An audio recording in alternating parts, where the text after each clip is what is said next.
Let's start from morning till night. Mhm. What are the chants that we can implement? What are the mantras that we can implement in our Mhm. day to day life? Let's start from the morning. What is the best mantra to Interesting. chant in the morning? I'll start with what I do. How many? 10 shlokas throughout the day? Too many. Let's do five. Three. One in the morning, one in the night, just two. Let's see. The best shloka to start with is this, where you rub your eyes. It's a yogic practice where you're just waking up. You don't want, and it's a natural phenomena that you don't like suddenly open your eyes and wake up. You're gradually coming awake. And the best shloka to start with is rub your hands, bring that warmth to your eyes.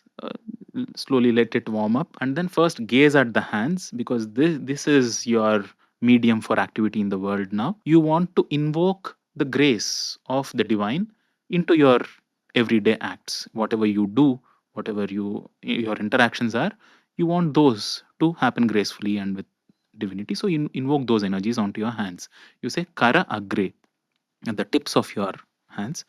Karagre vasate Lakshmi. At the tips of the hands resides Lakshmi, the goddess of wealth. So transactions are happening effortlessly. Invoke the grace of the goddess Lakshmi onto your fingertips. Kara Madhye Saraswati, the goddess of knowledge and learning. You want to receive it. You want to hold it within you. You want to grab it and receive it from all sources possible. Kara Madhye Saraswati. Kara Mule Sthita Gauri. At the ends, at the roots of your hands, Sthita Gauri is situated. Gauri, Parvati, who gives you that strength, who gives you that, she is the goddess of valor and strength and physical prowess. So she is giving you that kind of strength to go on with your activity and performing it and making it effective in the world. Karagre vasate Lakshmi, Karamadhye Saraswati, Karamule Sthita Gauri, Prabhate Karadarshanam. Prabhata means any time before the sun rises still. Hmm. So you end the shloka with that. So if you're waking up at 9 o'clock, 10 o'clock, ideally to chant the shloka, you wake up at Prabhata Kala, which is just before sunrise, before 6 ideally, Okay. and chant this shloka. It's a great start to the day. No conditions required, na? Like taking None. a bath of. None. Okay. You're just no brushing, no nothing. Okay. No need to even actually sit up straight. You Okay. sit up straight, it's nice. Okay. But if you want to do it lying down also, you can. Okay. And how many times? Once. Once. So this I would not call a mantra. It's not a bija mantra in that sense. It is a shloka, which is a verse, which has that impact of working and delivering a benefit like a mantra does, but also has a beautiful meaning behind it. Okay. So shlokas are more meaningful. Now, if I say lam for earth element and ram for fire, doesn't mean anything as generally how meanings are understood. Correct. But when you were saying lam, yum, if I'm saying lam, I can feel my Mooladhara. I don't know if there's a connect between the Absolutely. sound and the chakra. Yes, but it is not the meaning in the conventional sense of Correct, meaning, correct. but 100% that is how sounds impact creation around. So lam is impacting my Mooladhara when I'm saying the word lam. Yum is, I don't even remember what those, but I know yum is something to do with here. I forgot the rest. But Yeah, this is thing is it feels unbelievable because there is some sense of, is it even, how would it even work? Is it legit technology, or yeah, I mean, it feels too good to be true, but it is a very subtle science of creation that has been leveraged, that has been first perceived and systematized and written texts about. People are trying, and how it seems almost unbelievable, with by just breathing in a certain way you can calm your heart rate down, you can bring everything else down, just air that we breathe. But that is the greatness of the civilization, that we have paid attention to the seemingly mundane things, which are, oh, what happens if why do I have 5 fingers? Nobody asks. In the entire civilization of the world, nobody would have asked why 5 fingers. What might they mean? How would I bring them together to form different things? Do they really affect, and how, what would their impacts be? It's definitely good to take all of these with a strong rooting in logic also, because without that and just doing finger touching to to get success in the world, it's a pointless exercise. But to empower ourselves to gain insight into the functioning of creation, functioning of the body within, and to leverage that to work to do better things in the world, it's a great way to use these technologies.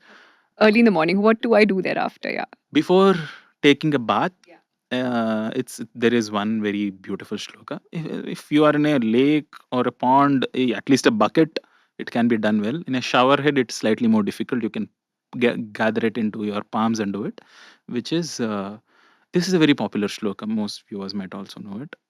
Gange cha Yamune chaiva Godavari Saraswati Narmade Sindhu Kaveri Jalesmin Sannidhim Kuru. This too is an invocation of bringing in all the holy waters. Again, the names themselves hold the properties of these water bodies. It is not that they were named Okay. randomly. Okay, you take Ganga, you take Yamuna. They have their names themselves, calling out their names and asking them to reside in the waters that I'm now going to bathe so that I can purify myself with these. Is that beautiful shloka? Two shlokas. Hmm. Yeah. I think There morning is is. okay. Then what do people do? They do their sadhana. There are there is of course if they do, they have their own invocatory chants. For food, before food, there is wonderful shloka. It's from the Bhagavad Gita, which goes Brahmarpanam, Brahma Havihi, Brahmagnav, Brahmanahutam, Brahmaiva Tena Gantavyam, Brahma Karma Samadhina. This is a slightly more complex one. Can you explain the benefit? Yeah, the benefit of this. So this is to set a sense of what the process is, because we are consuming life now. Whatever is in our plate was once alive. It had potential, and either vegetarian food, non-vegetarian food, doesn't matter. That was life in our plate now, and we are consuming it and now becoming life. To hold that transaction, which is one of the most intimate transactions in our life. We think physical sexuality is one level of intimacy. This is even more intimate, that you're taking in another life into yourself. So, what that process is, so what is an offering, how you take that into yourself, what this process itself is, who is being eaten, who is the eater, what is this process, and what should eventually be the end goal of, what should be the purpose of this activity that is happening now. Because there is violence, there is Yes. uh, to whatever extent there You're is. killing whatever plant, Yes. animal. Yeah. So what might this activity now lead to? Yes. That is the direction that is being set there. In Bhagavad Gita, this shloka being from Bhagavad Gita, Shri Krishna says, whatever is being offered, that too has in it the source of creation. That is Brahma. Brahma Arpanam. Brahma Havihi. In the shloka context, it refers to a yajna happening, which is a fire ritual where you're pouring different offerings into the fire. And the same yajna is happening here in the body, a Correct. digestive fire where Digest. things are being taken in. Whatever is being offered is, or has within it, the source of creation. That is Brahma. The process of offering is the source of creation. And that too is Brahma. If the food is divine, my hunger is also divine. Yes. Yes. So Brahma Agnav, who is putting it there? Brahmana Hutam. And source of creation exists within me too. Brahmana Hutam. By Brahma it has been offered. And where should it eventually reach? Brahmaiva Tena Gantavyam. It will eventually merge itself into life at large, into the source of creation. Brahma Karma Samadhina. Through this activity, which is towards that equanimous being, but through this activity, this karma, which is also being, which by itself is divine, may this process which I'm doing right now not be gluttonous. Now we come Wha- to the evening. I think afternoon. Afternoon And for meals have more, been done. go to Uday Anna's class. Yes, I should probably do one series on this. Yeah. I have not done yet. Some odd shlokas here and there. Before night, I'll take this from Sadhguru's way of putting it, that if you're going to bed, go like you're dead. Don't take any other baggage that, oh, I did this or that or whatever. This is still pending. All this kind of stuff. You put everything aside. You sit quietly. Think of who you are, who you're not. And the best shloka for that is, of course, the first shloka from the Nirvana Shatkam, Mano Buddhi Ahankara, or any other, many such shlokas that exist, which bring a sense of, bring some clarity into what the nature of yourself is, what you are and what you're not. So any shloka in that helps. The Shiva Manasa Puja is filled with shlokas like that, where there is one-to-one correlation. Atmatvam Girijamatihi. It's 4-line shloka. It's much more complicated. Shiva Manasa Puja is a great chant to end the day with. Otherwise, there is this beautiful shloka, the first one, which is Mano Buddhi Ahankara Chittani Naham Nacha Shrotra Jihve Nacha Ghrana Netre Nacha Vyoma Bhumir Nacha Tejo na Na vayu. Tejo Navayuhu Chidananda Rupa Shivoham Shivoham.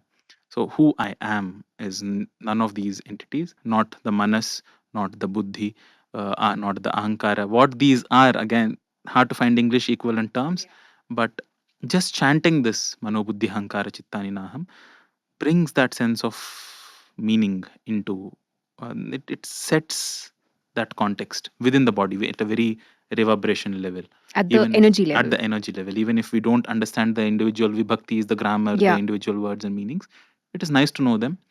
But the sound The impacts the sound energy impacts system. the energy system. So we have these four mantras that everyone, regardless of age, sex, gender, occupation, can chant every day. Okay. If you enjoyed watching this content, you can watch the full in-depth video on the Body to Being podcast hosted on Shloka YouTube channel. To continue watching shorter pieces of this content, you can subscribe to Shloka clips on YouTube. Don't forget to like this video and follow us on Spotify.